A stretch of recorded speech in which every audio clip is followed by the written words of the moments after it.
মুসলিম বিশ্বের সহায়তায় ইসলামী এনজিওগুলোকে সামাজিক ব্যবসায়ে যুক্ত হওয়ার আহ্বান প্রধান উপদেষ্টার।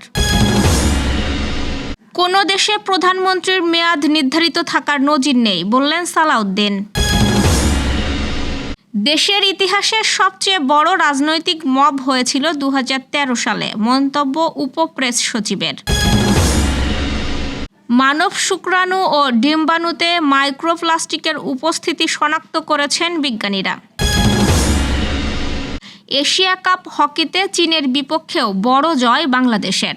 দর্শক, গ্রামের কাগজের সকালের খবরে আপনাকে স্বাগত। শুনছিলেন প্রধান শিরোনাম, এছাড়াও রয়েছে রাশিফল। এবার চলুন যাওয়া যাক মূল আয়োজনে। বাংলাদেশের অন্তর্বর্তীকালীন সরকারের প্রধান উপদেষ্টা অধ্যাপক মোহাম্মদ ইউনূস মুসলিম বিশ্বে সহায়তা প্রদানের লক্ষ্যে ইসলামী এনজিওদের আরও বেশি সামাজিক ব্যবসায়ের উদ্যোগে যুক্ত হওয়ার আহ্বান জানিয়েছেন। রোববার ঢাকায় রাষ্ট্রীয় অতিথি ভবন যমুনায় বিভিন্ন মুসলিম দেশের এনজিওদের একটি প্রতিনিধি দল প্রধান উপদেষ্টার সঙ্গে সাক্ষাৎ করতে গেলে তিনি এই আহ্বান জানান। প্রধান উপদেষ্টা বলেন, আমাদের বিশ্বে আমরা নারীদের স্বাস্থ্য সেবাকে গুরুত্ব দেই। যদি আপনি গরিব হন তাহলে আপনার স্বাস্থ্যসেবা নিয়ে সমস্যা থাকবে। আমরা স্বাস্থ্যসেবাকে গরিবদের সহায়তার একটি উপায় হিসেবে দেখেছি। তিনি বলেন, সামাজিক ব্যবসা এই সহায়তা প্রদানের একটি ভালো উদ্যোগ। সারা বিশ্বের তরুণদের সামাজিক ব্যবসায় যুক্ত হয়ে উদ্যোক্তা হতে উৎসাহ দেওয়া হচ্ছে বলেও উল্লেখ করেন তিনি। বৈঠকে উপস্থিত এনজিও নেতারা বলেন, সাম্প্রতিক বছরগুলোতে অধ্যাপক ইউনূস পরিচালিত সামাজিক ব্যবসার প্রচারণা তাদের নিজ নিজ দেশে একই ধরনের উদ্যোগ গ্রহণে অনুপ্রাণিত করেছেন।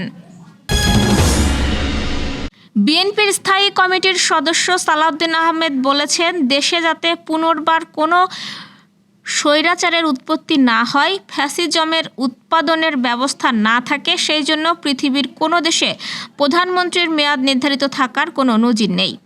আমরা বলেছি, বিএনপির উচ্চ পর্যায়ের কমিটির সিদ্ধান্ত অনুযায়ী কোনো ব্যক্তি 10 বছরের বেশি প্রধানমন্ত্রীর আসনে বহাল থাকবে না। গুলশানে বিএনপির চেয়ারপারসনের কার্যালয়ে এক সংবাদ সম্মেলনে তিনি এসব কথা বলেন। সালাউদ্দিন বলেন, প্রধানমন্ত্রী এবং সংসদের নির্বাহী বিভাগের কার্যকরভাবে রাষ্ট্র পরিচালনার স্বার্থে আমরা এনসিসি জাতীয় কোনো ধারণার সঙ্গে একমত হইনি। এটাই ছিল আমাদের শর্ত।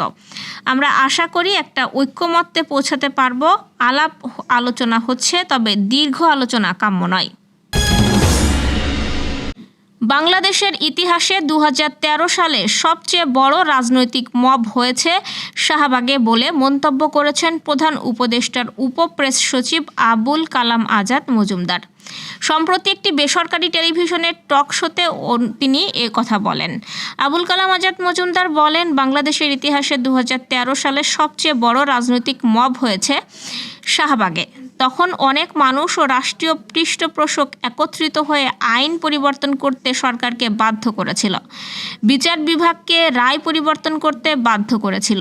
মব শব্দটা বাংলাদেশে অনেক আগে থেকেই আছে। 2023 সালের আইন ও সালিশ কেন্দ্রের একটা রিপোর্টের কথা উল্লেখ করে তিনি বলেন, 2023 সালে মবে বাংলাদেশে 51 জন মারা গেছে। 2024 সালের জানুয়ারি থেকে জুলাই পর্যন্ত একই মানবাধিকার সংস্থার রিপোর্ট অনুযায়ী মবে 32 জন মারা গেছে।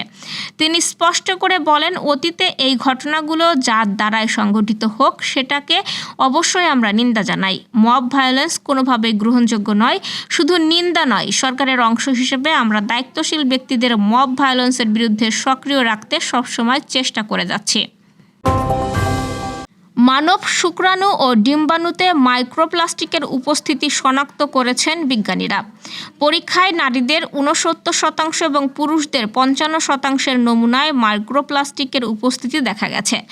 চুলের চেয়েও সরু ক্ষুদ্র প্লাস্টিক কণাগুলো এখন রক্তসহ মানবদেহের এমন সব অপ্রত্যাশিত জায়গায় পাওয়া যাচ্ছে যা ভাবনারও বাইরে ছিল। European society of human reproduction and এমব্রায়োলজির সম্মেলনে উপস্থাপিত তথ্য বলছে, নারীর ডিম্বাণুর চারপাশে ও পুরুষের শুক্রাণুর সঙ্গে যে এক ধরনের তরল থাকে, সেই তরলে এসব ক্ষুদ্র কণার উপস্থিতি দেখা গেছে। স্পেনের নেক্সট ফার্টিলিটি মুরসিয়ার ডক্টর এমিলিও গোমেজ সানচেজের নেতৃত্বে পরিচালিত গবেষণায় এ তথ্য উঠে এসেছে। গবেষণায় বিজ্ঞানীরা 29 জন নারীর ফলিকুলার ফ্লুইড ও 22 জন পুরুষের সেমিনাল ফ্লুইড পরীক্ষা করেন। পরীক্ষায় দেখা যায় নারীদের 69% এবং পুরুষদের 55% নমুনায় মাইক্রোপ্লাস্টিকের উপস্থিতি রয়েছে। চমক দেখালো বাংলাদেশের অনূর্ধ্ব 18 হকি দল। এশিয়া কাপের স্বাগতিক চীনকে ঘরের মাঠে বাংলাদেশি যুবারা হারালো 5-2 গোলের বড় ব্যবধানে। এই আসরে এটি তাদের টানা তৃতীয় জয়। রোববারের ম্যাচের 7ম মিনিটে ইসমাইলের ফিল্ড গোলে এগিয়ে যায় বাংলাদেশ। বিশাল আহমেদের হিটে ব্যবধান হয় দ্বিগুণ। দ্বিতীয় কোয়ার্টারে কোনো গোল হয়নি। তৃতীয় কোয়ার্টারে একটি গোল শোধ করে ম্যাচে ফেরার চেষ্টা করে স্বাগতিক চীন। জনি ইসলাম, ইসমাইল ও অমিত হাসানের গোলে বাংলাদেশের জয়ের পথে থাকে। চতুর্থ কোয়ার্টারে আরও এক গোল পরিশোধ করে চীন। খেলায় ফেরার আরেক দফা চেষ্টা করে তারা। ম্যাচের বাকি সময় বাংলাদেশ সতর্কমূলকভাবে খেলে জয় নিয়ে মাঠ ছাড়ে। এর আগে হংকংয়ের বিপক্ষে 3-0 ব্যবধানের জয়ে পুল পর্বে শুরু করা বাংলাদেশের নিজেদের দ্বিতীয় ম্যাচে শ্রীলঙ্কাকে 13-0 গোলের বিশাল ব্যবধানে হারিয়েছিল। চীনকে হারিয়ে সেমিফাইনালে ওঠার পথে অনেকটা এগিয়ে গেল লাল সবুজের দল। দর্শক, এ পর্যায়ে জেনে নিব কেমন যাবে আপনার আজকের দিন অর্থাৎ 6 জুলাইয়ের রাশিফল।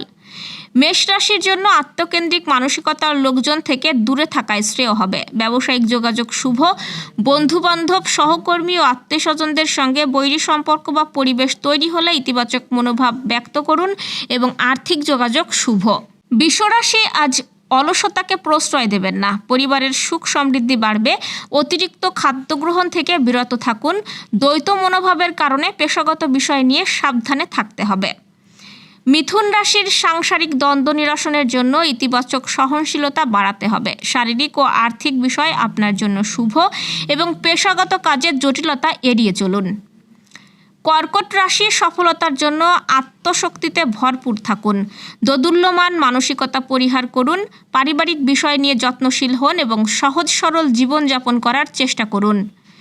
সিংহ রাশির পরিবারে গুরুত্ব ও সম্মান বাড়বে। কর্মজীবনে অতিরিক্ত দায়িত্ব নিতে হতে পারে। শারীরিক বিষয়ে সাবধান থাকতে হবে এবং বাস্তবতা বিবর্জিত আবেগকে প্রশ্রয় দেবেন না। কন্যা রাশি, দাম্পত্য জীবনে পারস্পরিক মতানৈক্য এড়িয়ে চলুন। কারোর সমালোচনায় ইতিবাচক মনোভাব ব্যক্ত করুন এবং শারীরিক বিষয়ে সাবধানে থাকতে হবে। তুলা রাশির পারিবারিক ও আর্থিক পরিস্থিতি ভালো যাবে। আবেগ প্রবণতা পরিহার করুন। শারীরিক বিষয়ে সাবধানে থাকতে হবে এবং দাম্পত্য ও ব্যবসায়িক বিষয় আপনার অনুকূলে থাকবে। বৃশ্চিক রাশির আর্থিক পরিস্থিতি ভালো যাবে। কর্মজীবনে ব্যস্ততা বাড়বে এবং শারীরিক বিষয়ে সাবধান থাকতে হবে। ধনুরাশির পারিবারিক জীবন ভালো যাবে। অর্থের বিষয়ে অমিতব্যয়িতা নিয়ন্ত্রণ করতে হবে এবং রোমান্টিক সম্পর্কে আনন্দ পাবেন। ব্যবসায়িক যোগাযোগ বেশ শুভ। মকর রাশি, পারিবারিক জীবনে সমন্বয় করে চলার চেষ্টা করুন। প্রিয়জনের সঙ্গে ভালো সময় কাটবে। আর্থিক বিষয় নিয়ে সচেতন থাকুন এবং নেতিবাচক পরিবেশ এড়িয়ে চলার পাশাপাশি খাদ্য নির্বাচনে বিশেষ সতর্ক থাকুন। কুম্ভ রাশি, পারিবারিক বিষয়ে ইতিবাচক থাকুন। পেশাগত কাজে আবেগ নিয়ন্ত্রণে রাখার চেষ্টা করুন। ইতিবাচক দৃষ্টিতে জীবন পরিচালনা করুন। সফলতা আপনার করায়ত্তে থাকবে। ঠান্ডাজনিত বিষয় থেকেও সতর্ক থাকুন। মীন রাশির পারিবারিক পরিবেশে সহনশীলতা প্রয়োজন। প্রতিটি বিষয়ে দ্রুত সিদ্ধান্ত নিন। শরীরে ঠান্ডা লাগাতে দেবেন না। ভ্রমণ শুভ। ব্যবসায়িক যোগাযোগ শুভ এবং আর্থিক বিষয় নিয়ে যত্নশীল হন। দর্শক, এই ছিল এখনকার আয়োজন। আগামীকাল ঠিক একই সময়ে সকালের খবর ও আপনার রাশিফল দেখতে ও জানতে চোখ রাখুন গ্রামের কাগজের ইউটিউব চ্যানেল ও ফেসবুক পেজে। আর প্রতিদিনের খবরের আপডেট পেতে গ্রামের কাগজের ইউটিউব চ্যানেল সাবস্ক্রাইব এবং ফেসবুক পেজ ফলো করে রাখতে ভুলবেন না। আমাদের পরবর্তী খবর দেখুন বিকাল 3টায়। শুভ বিদায়।